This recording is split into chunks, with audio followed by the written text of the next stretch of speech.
Dumelang baheso and welcome back to Coolanathi. Ke nna Kgontse Hagmanis Madumo.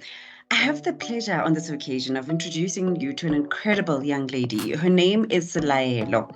She hails from Polokwane and she is somebody who has transitioned in her career on multiple occasions. As we know, the world is ever evolving, ever changing, and she has become her own self-imposed change agent. Her career began as a receptionist. She then transitioned into HR, had a stint in security, and is currently a data analyst. Help me in welcoming Selaelo. I hope that you are as enthused and inspired by her as I am. Selaelo, welcome to Coolanathi. It is such a pleasure and honor to have you with us. So to kick us off, tell us, who is Selaelo?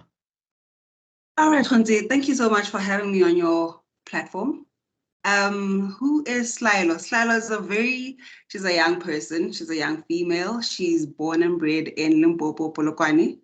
I am a data analyst. I am a daughter. I am a sister. I am a wife. And I am a life enthusiast. Those that know me would easily describe me as part-time shy, full-time outgoing.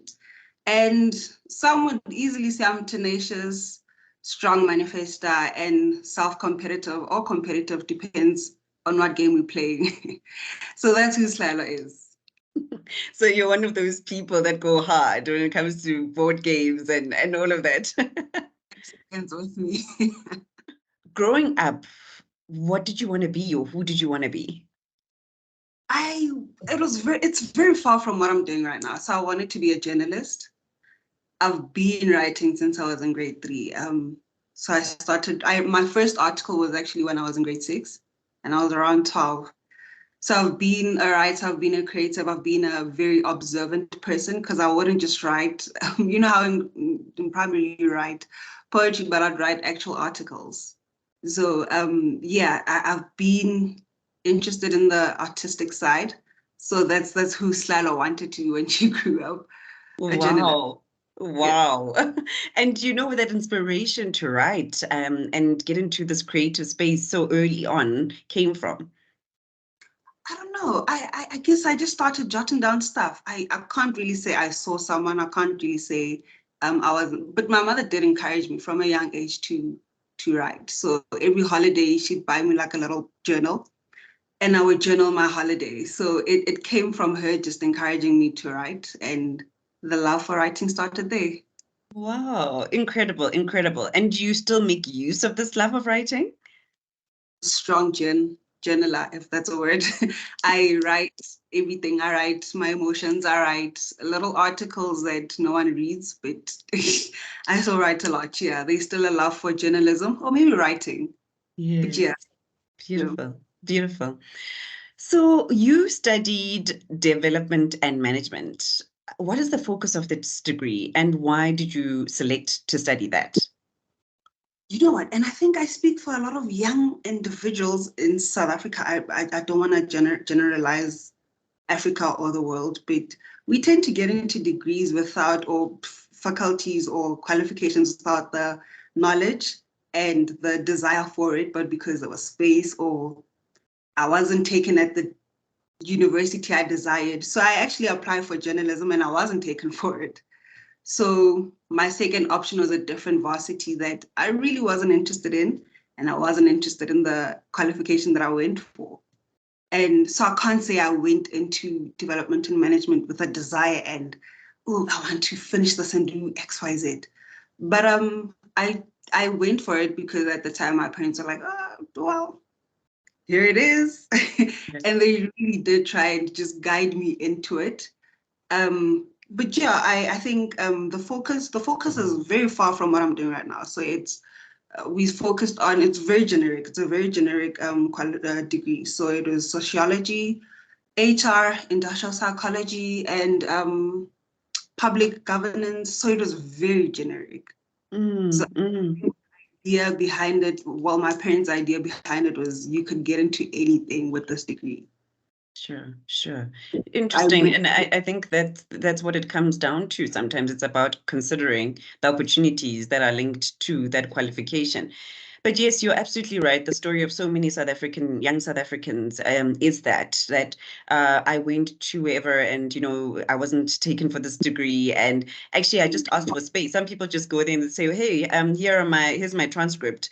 Where can I get in? And it's not really about the passion or the interest. And maybe that's also part of the reason why there's such a high dropout rate. That's something that probably triggers that as well.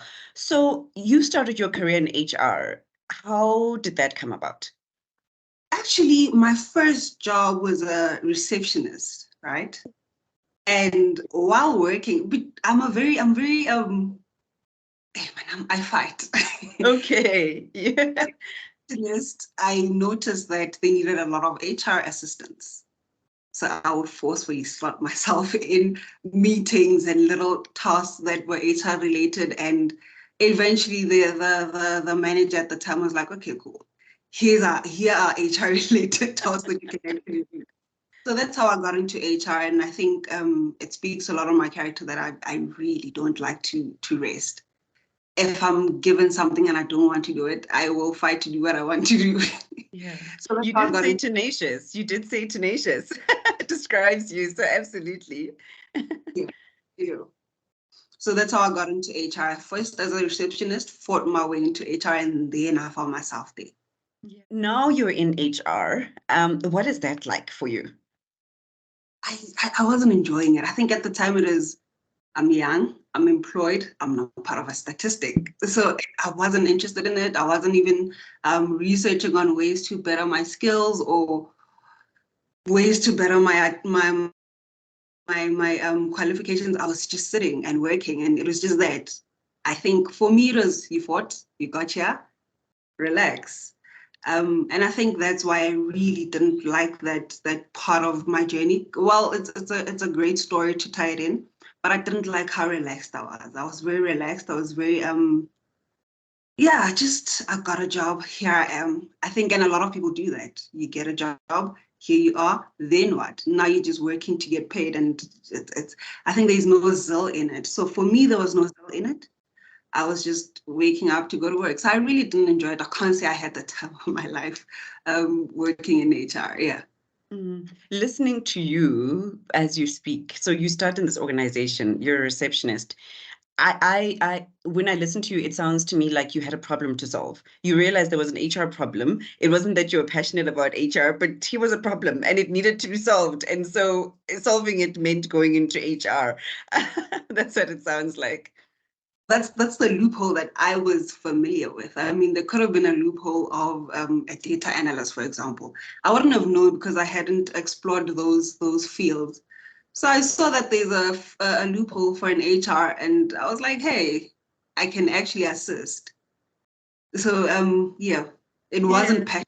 I can't say it was passion, but yeah, maybe it's just the whole journey of how life works. Yeah, absolutely. So now you've solved this HR problem and something else has come to your attention. Tell us about that. Ah, security. So I can't say I was excited about security. It found me.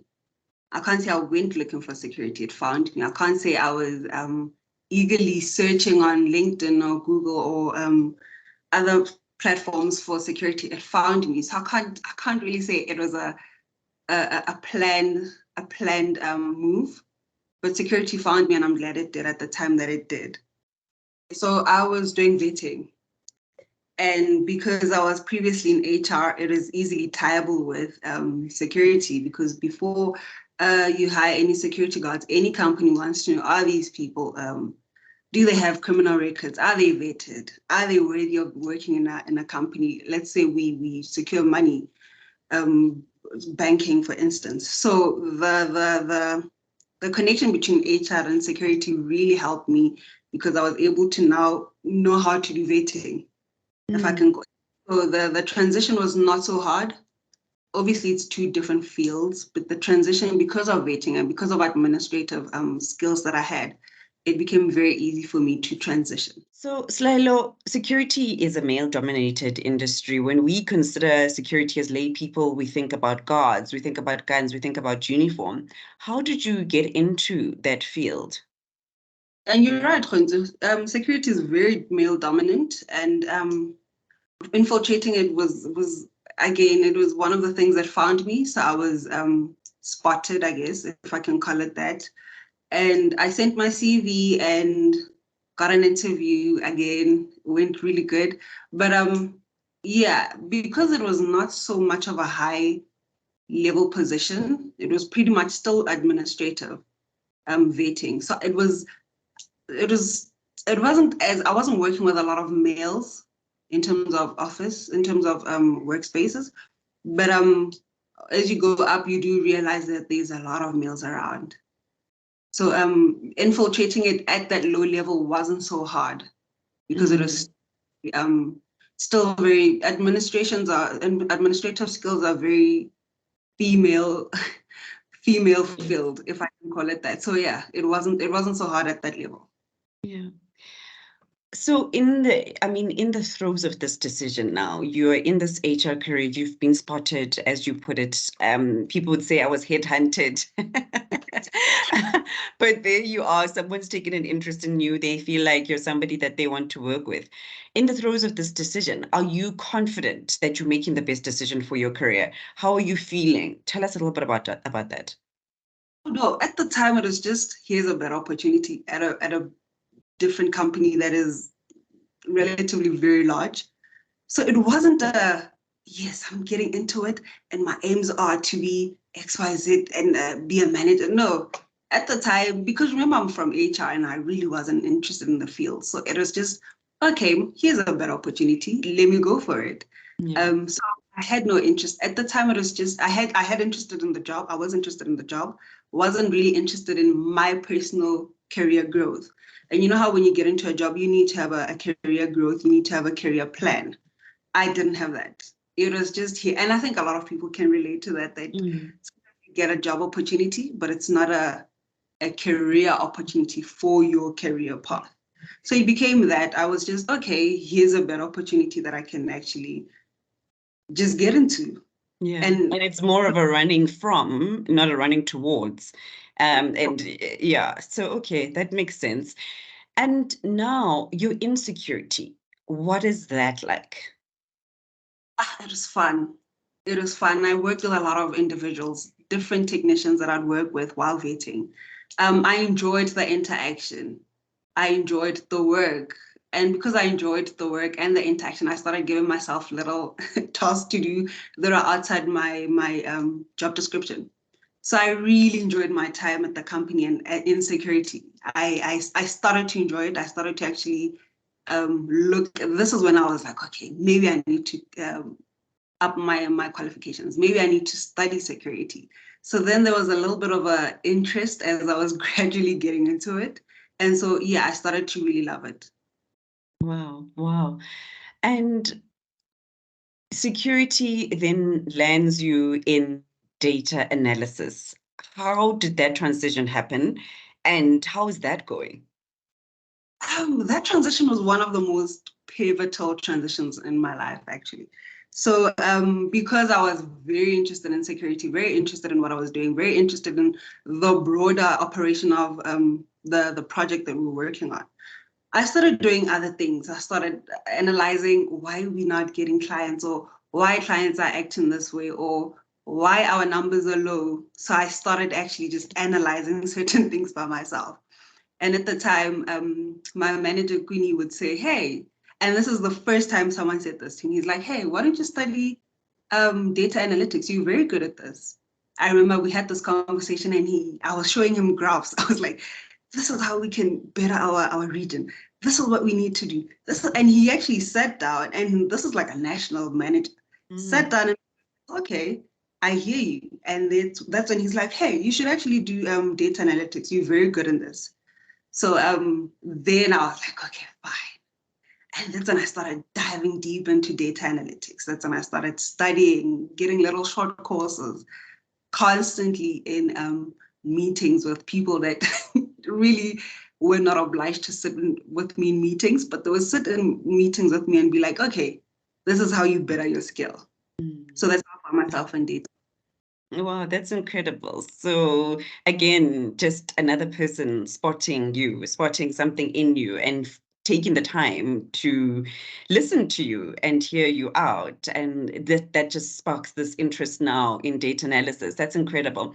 The golden thread throughout everything that you've said has been this tenacity that you described yourself as, this tenacious person who's a go-getter, who goes and finds things. So in each one of your roles, that seems to be the driving force. You're always looking for more, always looking for another opportunity, always looking to build, add another block to who you are and what you're doing. So what is this thing that drives you? What keeps you going? What is this that's created the spirit within you? What drives me is movement, not being stagnant, constantly moving, constantly learning. I think one of my favorite things to do is learn. So constantly learning, constantly moving, that's what drives me, not being stagnant, adding more skills, adding more more knowledge onto different things that I never knew I would be pursuing. So yeah, I could say that's what drives me. Wow. And in learning, how much unlearning do you find that you've got to do? Because you've talked about HR, you talked about, when you talked about security, you talked about the fact that you had so much people engagement, which is something that is really transferable from HR into security and now into data analysis. What have you found you've had to unlearn about things or yourself or change in order to make these adaptations in your life? Funny enough, the unlearning that I had to do was from high school. I think from high school, I had an idea that I'm really horrible in mathematics. I can't add one and one. One and one for me was just three. So I've always had that notion that I'm really horrible in mathematics, really horrible in reading numbers. So I work with numbers now. I work with reading between numbers, having to understand statistics. And I studied math literacy. So a lot of people would say, hey, I did maths lit. Maybe I'm not meant for certain fields. But because I did maths lit, mathematical literacy, I was very stagnant in different fields that didn't require numbers. So I had to unlearn the fact that I don't know math and I don't know numbers. And I'm learning to love numbers. I'm learning to be comfortable in my comfortability with numbers. So I did a lot of unlearning in that. And I had to also reaffirm myself here and there that, hey, you're good in this. As long as you want to be good in it, you will be good in it. So I did a lot of reaffirming in that and just unlearning certain things that I told myself back in high school. Now, Selaelo, have made multiple career changes in a short space of time, so to speak. What's your advice to anyone looking to pivot or change their career? I'd say be tenacious. I think I'm very strong in being tenacious. Tenacity is a very important character trait to have. I think the most important thing is to believe in yourself. I think if you don't believe in yourself, you give everyone else the opportunity to not believe in you as well. So I think believe in yourself, be very persistent in learning what you want to transition into. So don't have an idea of I want to transition and be an engineer and then sit down with the thought, sit down with the idea, sit down with the desire, and not push forward and study for it and infiltrate certain conversations with certain people. I mean, LinkedIn is a very good platform to not only look for a job, but to mingle and socialize and get context of different people that are in this field that you want to be in. And from there, you actually learn a lot from individuals that are already in the field. And I think a lot of people go to LinkedIn for jobs, but it's really good for mingling and learning more about your field. So be very persistent in learning your field. Be very persistent in pushing yourself, putting yourself in that position, putting yourself in that field. So yeah. Yeah, wonderful. And the one thing about LinkedIn is that you get to see so many different people's profiles in your space or the area of your interest. And you can see how they've developed their careers as well. You can see when they studied certain things, how tied into their career and how their career might have developed based on that. And I think people don't do enough of that. People maybe see that as stalking and they want to avoid it, but actually that's a really good place to see how a career can develop and how. What is very evident as you've been responding is that you have absolutely invested in yourself to make yourself better suited to the opportunities that have come across your path. And I think that is something that most people don't tend to do. We've talked about the fact that people get a job, and I got the job. Let's move on. That's it. Let's get paid. But you have taken the time to invest over and over and over in yourself. Why is that so important? I think because of the love for data, I couldn't sit and say I'm being taught at work, or at least I did this very thing at work. I needed to go out. I listened to a lot of podcasts on data analytics and business intelligence. And there's a lot of free courses that one can do. There's a lot of free courses that one can do. And because at the time I'm young and I didn't want to go full time into varsity where I'm now doing this for like 2 years or a year. There are a lot of short courses that really helped me in understanding. And the aim for me at the time wasn't, let me get a certificate, because there's a lot of short courses where you get certificates. The aim was, I need to know more. I need to know. What I know now is not enough. So I kept going, and I guess in the process I got more certificates. So it looked good on my CV, but the aim was, I really love this, and I don't want to know just the minimum that I know now. So I think immediately when you love something, you have the desire to constantly learn it. You have the desire to constantly know more. I mean, there's a lot of YouTube channels that focus on different fields, podcasts, YouTube channels, and Udemy. There's so many platforms that could assist you in just transitioning. You can get your own data and start analyzing by yourself. So that has really helped me in that as well. I mean, data is gold, right? So if you have an interest in data and you have a mindset for data and you get the value of it, I think that really will set you apart in any career. So yeah, that's absolutely true. So now, do you think that you being as young as you are has put you in a position where you could make all these transitions? I mean, at first I could easily say yes. Of the transition from HR to security, I could easily say yes. But as I grow and as I start to see different people, a lot of people transition.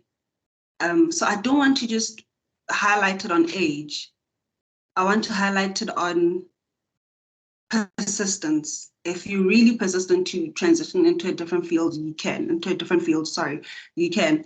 I don't want to highlight it on age, because I think age is very limiting. So if I say, yes, you can only do it up until a certain age, then it's very discouraging. I just want to give an example of my mother. She's now in her late 40s and she's transitioned into a different field, completely different. She's thriving in it. So I don't want it's limited to age. I don't want to limit it to that. I really want to highlight that you can do it either way.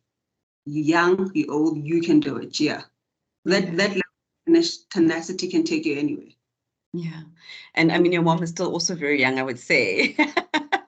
uh, but that said, I think it is that attitude that you keep talking about. It's about an attitude. You've got to want it. Listening to you, Selaelo, you've talked about the fact that you always wanted to gain more knowledge. You wanted to learn. You had this passion to invest in yourself and learn more. So it wasn't always, you weren't obsessed about qualifications and I need to have this title and my LinkedIn needs to say Selaelo and then that little CAACPC, whatever, the acronyms. You weren't chasing the acronyms. What you were chasing was the learning and the knowledge and the depth of experience, which is, I think, the one thing that organizations really struggle to find, especially in young people, is that depth and that interest and the why and the how and how it all ties together. So that's incredible. So where are you taking this brand new career of yours? I also just want to add on to what you were saying, that when I was interviewing for this current position, the main focus was where do you want to take it? And what have you learned? What have you done to get to this point? So I like the fact that you say organizations don't really look for the title and what you've done. They look for the character in the person. And I think that's very important for people to know, that you can actually do a lot of self-study do a lot of self-study. And when you get into an interview and you show that, hey, I'm actually not in this field, but I'm really interested in this field. These are the stuff that I've done to get to this point. It's a killer. I think it's any organization would be very lucky to have such a person that has that mindset of, I know nothing. I'm self-taught. These are the stuff that I've done to get here. And with your help as an organization, this is how far I can go. And I mean, a lot of people do a lot of talking in interviews, but once you get it, do the actual work. So that's a very important aspect that you raised there. Where do I find myself in this career? I'm still learning. I'm still doing a lot of learning. I'm still doing a lot of discovery of what data is and what business intelligence is. So I'm not yet at a point where I can say, I want to be a head manager of all data analytics. And I love the fact that the company that I'm in currently allows me to grow.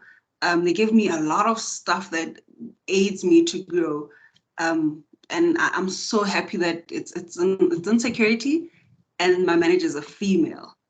So I like the fact that as a female, she's able to lead me into greener pastures, if I can call it that. So I'm still doing a lot of learning. I still want to learn from the company. I still want to learn from the manager that I have now. So for now, I'm in the learning stages. But later on, I would love to see myself heading a group of data analytics. Wow. Analytics, Yeah, absolutely. And I mean, my advice to young people is always look for a manager, look for an amazing manager. That's all you really need in your career. Somebody who's willing to invest in you, somebody who's willing to take the time, especially when you're starting out in your career. I mean, you always require that, but especially when you're starting out in your career, and it sounds like you found that, and you just can't put a price on that. So you've talked about the fact that your manager is a woman, in security. What advice would you give to women considering this career, data analysis, security, this, once again, male-dominated space? I actually had a conversation with her about this specific question because I needed to get knowledge from someone that's been in security and as a female and at that high level that she's in. And she said something very important. She said, when you get into a meeting with males, bring your facts. Don't run in what you think and your emotions, bring facts. No one can ever argue with facts. So, and it speaks a lot also about data analysis and having to know your data, having to know what you're talking about. So I'd say specifically in the field of data, bring facts. Always know your data, always know your work. And that's advice that she constantly gives me as well. Know your work. So I'd say know your work, know your facts. Always bring facts, especially in a meeting with males, bring facts to the table. I mean, I would say with anyone, right? If you bring data, you bring facts, you can't argue with that. You really can't put a price on that. So absolutely couldn't agree more. So who inspires you? It sounds like your leader, at the moment is a deeply inspirational person who is willing to invest in you. But who else inspires you? I'm inspired by so many people. I mean, firstly, my mother. My mother is she's such a pioneer. She's such a strong woman. She's so focused. She's also she's not stuck on one path, which is maybe that's where I got the ability to not fear changing or transitioning into different fields. So my mom has been really pivotal in my grooming, my thinking, the way I do certain things. So my mom is very pivotal in just my daily living. So my mom inspired me in everything beyond career. Beautiful. That is so beautiful because that's the one person who knows you, right? And she knows how to inspire you. She's known you for a lifetime. And it's such a beautiful thing to become an adult and see your parents and see them as people, because for the longest time she's your mommy, right? That's your mommy. And then she becomes this woman, and to find what you found in your mother at that pivotal stage in your life, I think is absolutely incredible. It's beautiful. Okay, so where do you go for career advice?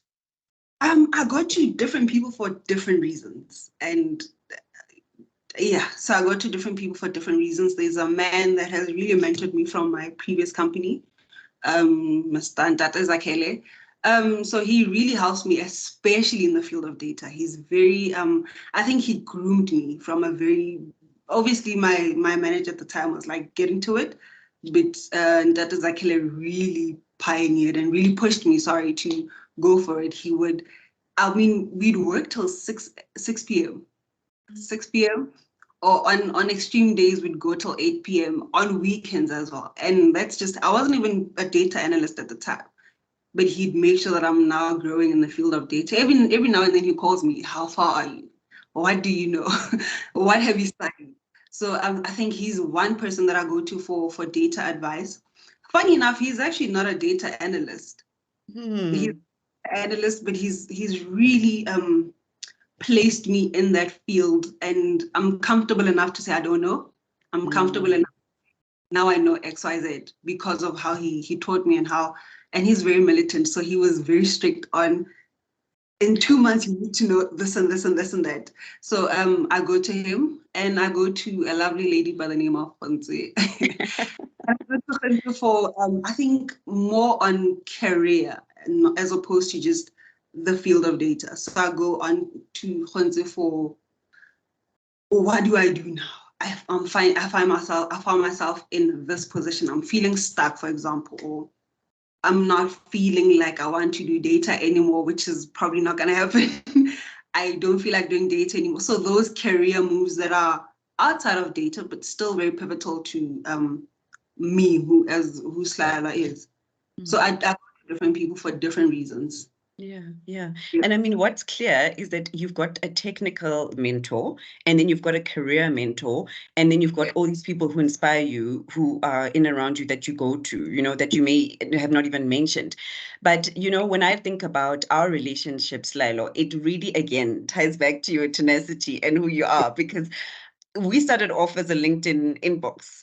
That's where this relationship started. And it's now developed into what I would say a podcast, less than voice notes, because it is a back and forth of wow. But I am so inspired by you that I'm so grateful that I met you, because how you've managed your career and how you manage your life is, I mean, you are so much younger than myself, but when I look at you, I am so deeply inspired by you. And I tell you that all the time, how much I'm just like, wow, wow, wow, all the time.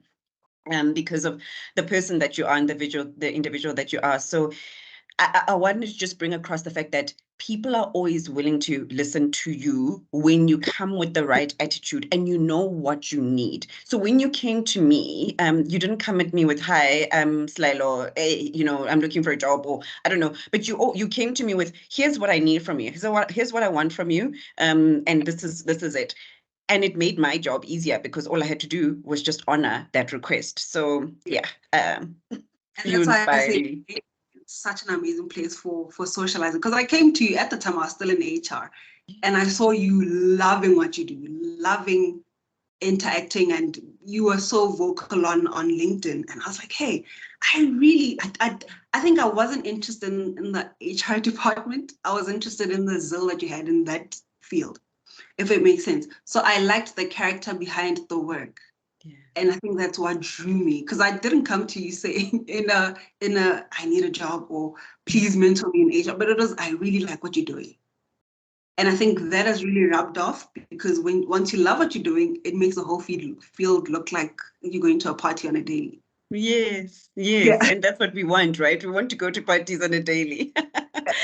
So, so what's your purpose? And what do you hope to leave behind on this planet? Ooh, loaded. I'd want my footprint to be one of that's very deep rooted in the movement of being allergic to stagnation. Don't be stagnant. Don't ever be stagnant, regardless of how high you are.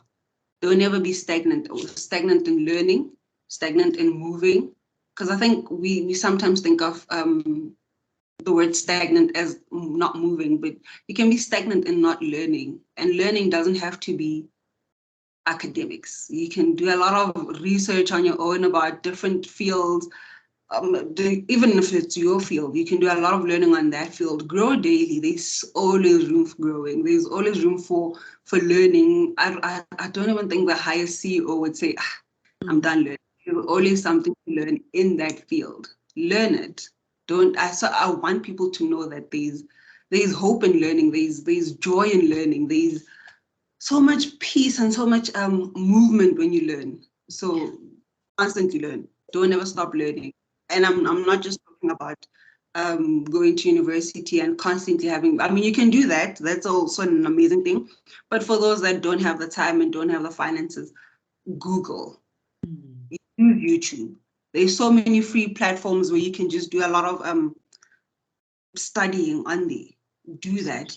Don't ever sit down and say, okay, I'm done. So I want people to remember me as someone that pushed the conversation and the notion of don't stop learning, don't stop moving. And moving doesn't have to be in a corporate ladder, but just don't stop moving and what you're thinking about, what you're doing in your field. So yeah, constantly moving. That's what I want people to just remember me as, and the footprint that I want to leave behind. Yeah. And really, that is so true to you, absolutely. But I think what you're saying is just like keep your mind open to opportunities.